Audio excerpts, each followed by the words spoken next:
Oh. All right, guys, we're live, and so today's the 23rd, Monday.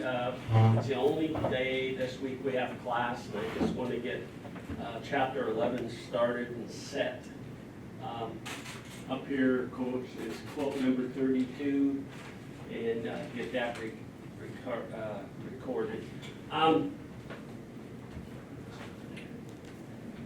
Chapter 11 is called Slaves and Masters, and it's the next step to white democracy, how it gets carried away, and how people fight for their individual liberties and freedoms. Okay, let me start out by giving you some dates, which I usually don't do, but I want to give you some changes that were occurring. And these dates go beyond just setting the stage as last chapter did, but 1828, Jackson is president. He beats Adams, and these are going to mean something after a while. 1832, 4 years later, Jackson is re-elected, and this time he beats Clay. Okay, that same year, we already established in the chapter before the tariffs that were imposed upon the South, and the tariffs on agriculture that caused a lot of problems. And because of that, by 1834, a second party evolves because of the dislike of not only of the tariffs, but of Jackson. And this is the establishment of the Whigs, what we will label as the second party of a two-party system, the Whigs. Now, it takes them a few years, but they become stronger and stronger and stronger as time goes by.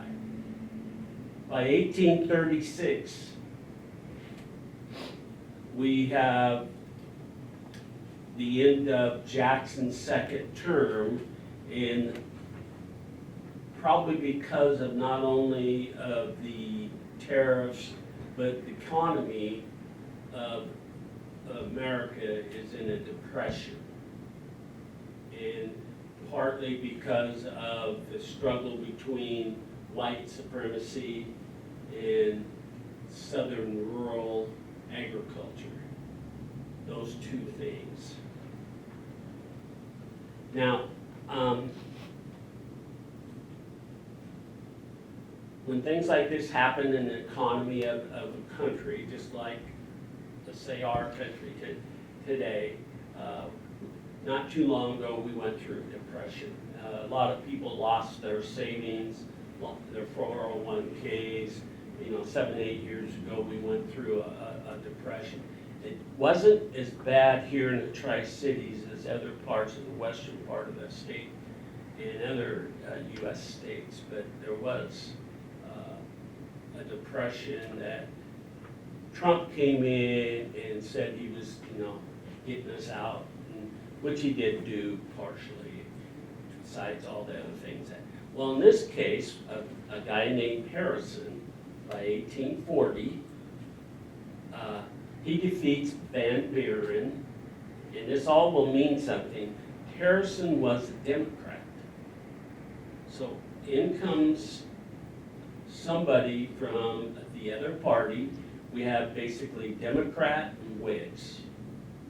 Okay, there is a party called the National Republicans, but the Whigs takes its title for right now before it comes later in a few more years before it just becomes known as the Republican Party in what they said. Anyway, Harrison defeats Van Buren, who is a Democrat, and Harrison is a Whig. And Harrison is a Whig and yeah, Van Buren was a Democrat. I got those two twisted. I'm sorry. My bad. Now, what all these dates do between 1828 and 1840 is give you a clue how divided the United States is becoming.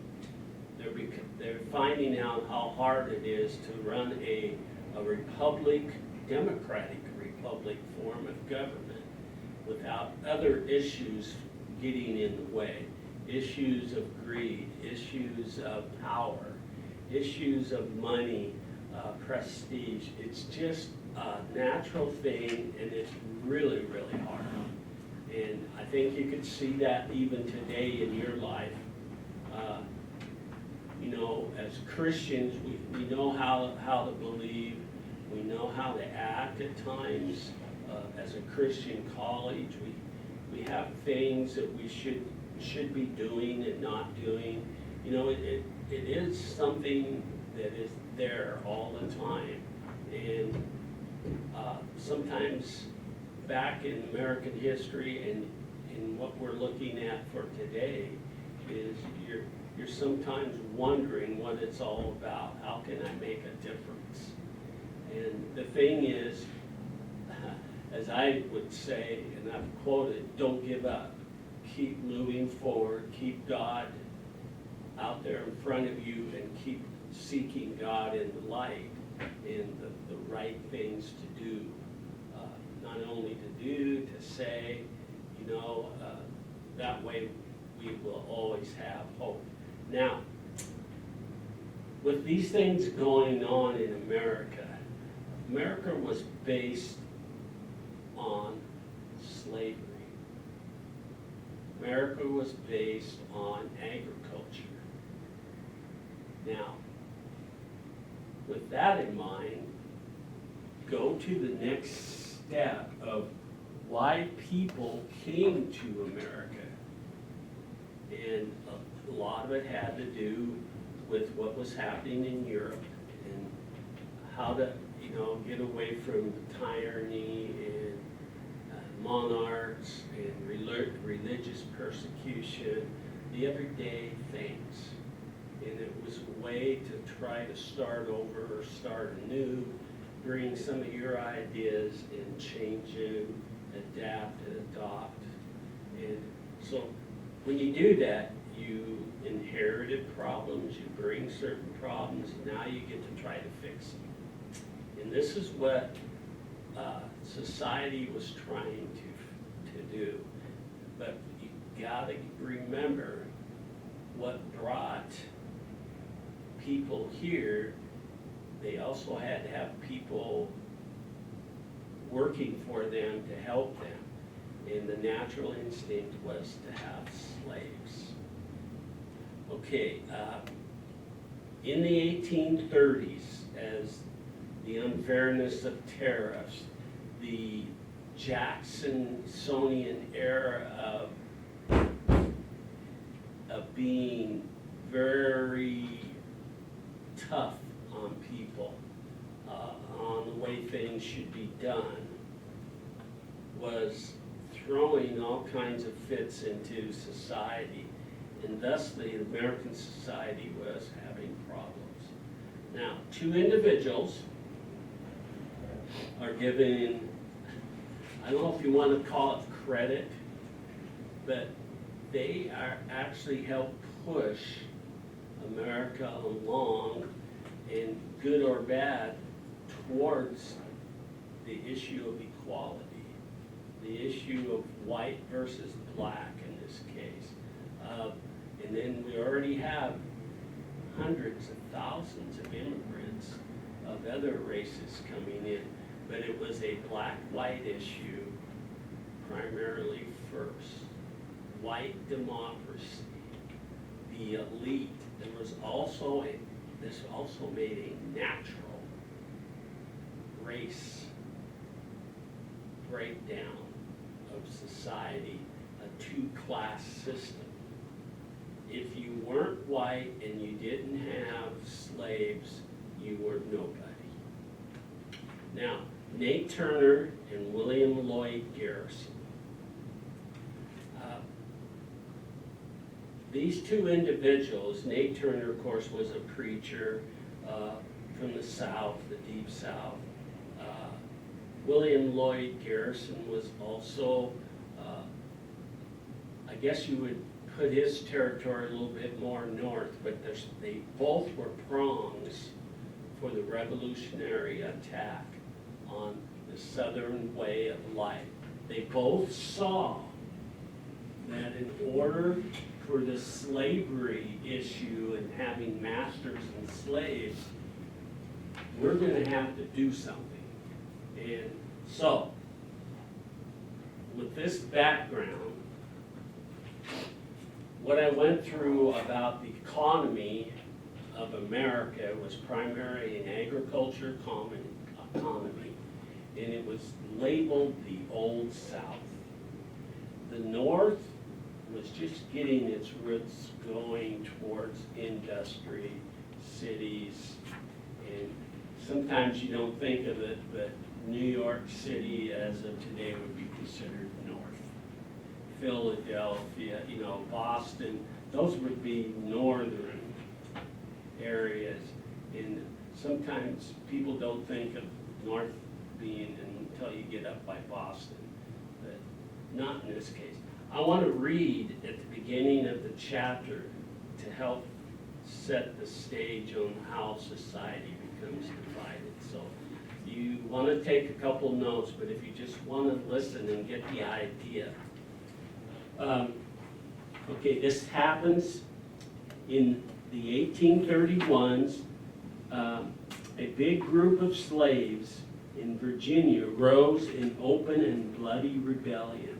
Their leader was Nate Turner, a preacher and prophet who believed God had given him a sign that the time was ripe to strike out for freedom. Never heard of just battling for the everyday common freedoms. When white forces dispersed the rampaging slaves, within 48 hours, Turner's band had killed nearly 60 whites. The rebels were then rounded up and executed, along with dozens of other slaves who vaguely suspected of being complacent or wanted to be part of the group. And some of them were innocent, and they just got swallowed up and slaughtered. Turner was the last to be captured, and he went to the gallows unrepentant. He was convinced he had acted in accordance with God's will. Now, the Southern whites were determined to prevent another such uprising. This anxiety and resolve were strengthened by the fact they also saw the emergence of more militant Northern abolitionists. Nate Turner, an example, William Lloyd Garrison were viewed as the two prongs of this revolutionary attack on the Southern way of life.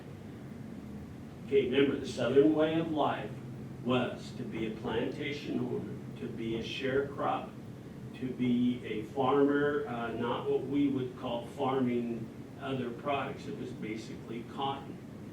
And afraid that other abolitionists might set about another revolt, Southern whites launched a massive campaign to quarantine the slaves from possible exposure to anti-slavery ideas and attitudes. So they controlled what they read, what they ate, where they lived, how they moved. It was complete massive quarantine. Okay, the whites, a series of new laws restricted the rights of slaves to move about, to assemble without white supervision. They couldn't even go to church, you guys. To learn, they could not learn to read or write. Other laws prevented white dissenters from publicly criticizing or questioning the institute of slavery. So there were white folks out there that, I'm going to call them Christians, that would say, hey, this is not right. We should not have these people as slaves, and this is not white. So other whites made sure the whites that believed this were covered up. They were even killed. And not in all cases, but if you were pro, not for slavery, then you could not be part of the group, so to speak. Okay, this agitation and mood of crisis required another form of, I'm on top of page, right-hand column, unity and single-mindedness among white population. This embattled the attitude that laid the groundwork for the growth of more militant sectionalism and inspired threats to succeed from the Union if security for slaveholders seemed to be needed or was required. So it was such a big political issue that, hey, if you don't give us protection, you don't help us out in the slave movement, you don't allow us to acquire more slaves, bring more slaves, trade for more slaves, then we're going to break away from the Union. So here it is. That's the groundwork for the Civil War. Okay, I want to finish with the next little section. The campaign for repression after the Nate Turner Rebellion, at first it says, apparently achieved its original aim. Turner's revolt was the last major mass slave uprising. Slave resistance did not end. It simply took less dangerous routes or forms. Slaves sought or perfected other methods of asserting their humanity. Okay, I don't know if you ever watched, I mentioned, just went away. It was a movie where she smuggled the slaves to the north where it would be, they could be experiencing freedom and other things. What was her name? Harriet. Can't remember her whole name. Yeah, that's what. And there was others, and it was the Underground Railroad. Okay. Now, the black slaves or the black African Americans realized that slavery was here, but if it was going to exist, it was going to have to be on a smaller scale, and a more humane scale, that you just could not be bought and sold at will, that we should have some individual rights. Well, this changed and this caused America to have a mix of feelings, not only in the political scene, but in their everyday lives. The culture combined unique family arrangements, religious ideas of liberation. Anytime you hold somebody back, let's say I hold you guys back from experiencing things, and I'm your parent, what are you going to do? More apt, you're going to rebel. If I give you good reasons why you should do this or do that, or if I join in with you and become part of you, you're more apt to change or to flow with the movement. When I say you have to do it, or I back you into a corner and say there's no other way, it's my way or the highway, well, tendency is to resist, to fight, to leave, or to strike back. And this is what society in America was going through. Among white Southerners, the need to police and control this huge population of enslaved people influenced every aspect of life. In other words, I don't know this for a fact, but I got a good feeling in certain portions of certain southern states, there were more black African Americans than there were whites. So there was a police force, there was a way to control the black African American slaves. Now, this long-standing radical prejudice contributed to divided society, and the determination of whites to preserve this institute of slavery. It was an important role for the entire Southern economy. In order for it to exist and the agriculture to exist, the cotton industry and things that went with it had to exist. Okay, and the last thing I want to read before signing off is how you would determine by how many slaves you had. I didn't even know this, and I didn't realize your textbook even said some of these things. Okay, on page 140 at the top, the fact that all whites were free and most blacks were slaves created a cleavage between the races in Southern society. The overwhelming importance of race gives an impression of basic equality, that there is a master race, the white race. Okay, the actual truth probably was somewhere in between that. Okay, white society was divided by class and by region, about halfway down. Both were important for determining the white Southerners' relationship for the institute of slavery. Large planters were the dominant class. Non-slave holders were the lower class. Planters were divided. You were a good white planter if you had 20 or more, it says, slaves. You were a peon if you didn't have at least 20 slaves. Okay, and it tells you about where this is, the Cotton Belt, Georgia, Alabama, Mississippi, Louisiana, through that section. Okay, and even into Texas. What's funny is within 20 years before the Civil War breaks out, slavery diminishes.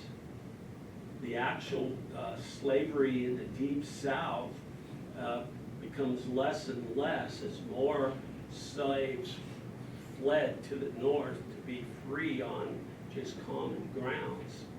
And but the old white dominance of having the master race just exceeded expectations, and no matter what, you know, I'm a white guy. I'm going to fight to the death. I am going to enforce this. I am not going to lose my prestige, status, money. Now, one last thing to talk about is the importance of passing this down. The average life expectancy of any individual was anywhere from, if 60 years you were fortunate. If you lived into your 40s and got through all the diseases and stuff, you were very fortunate. So passing this on meant a whole lot. Passing on the slaves, passing on the property and the land and what you had was the thing. And if if that was going to be taken away, we're going to fight. And this is the mastermind behind the Civil War. And then more and more white folks saw that this was not the way. Our political government changes over time. Notice I started out 1828 up to about 1840. Well, there's another story of 20 years between 1840 and 1860 before the Old South and the Civil War emerges and families and things begin to change. Doesn't mean things weren't changing in the economy, especially the northern economy, where the southern economy still stayed rural. So this is why there was such a division of the hatred of, it was almost like a war between the haves and the have-nots, the farmers, agriculture versus the city folks. It's not that simple, I know, but it's something to think about. So the old black South, what they call the Old South, changes, and later it's labeled the New South in the new way. And of course it takes the Civil War. So that's where we're going to stop. Now, when we meet again after Thanksgiving, we'll just continue in this chapter of slaves and masters. I have a bunch of more information. You will have no homework. You'll get this time off. Thank you. If you would like to take notes and read chapter 11, do so. It won't hurt you. But if you get bored because you don't have something to do in American history, go ahead and mess. I'm not assigning any questions or topics right now. But as you can tell, we don't have many days after we get back before finals. And if I remember my syllabus right, my updated syllabus, chapter 11 and chapter 12 will put us at the end of the semester. And it will also be right as the Civil War hits us. So somewhere in that. So keep that in mind and have a good Thanksgiving, and you won't have to worry about anything else. I might post a few things now and then, like, have fun, eat a lot of turkey. Stay safe is a big saying going on. Okay, that's it for me, and thank you guys.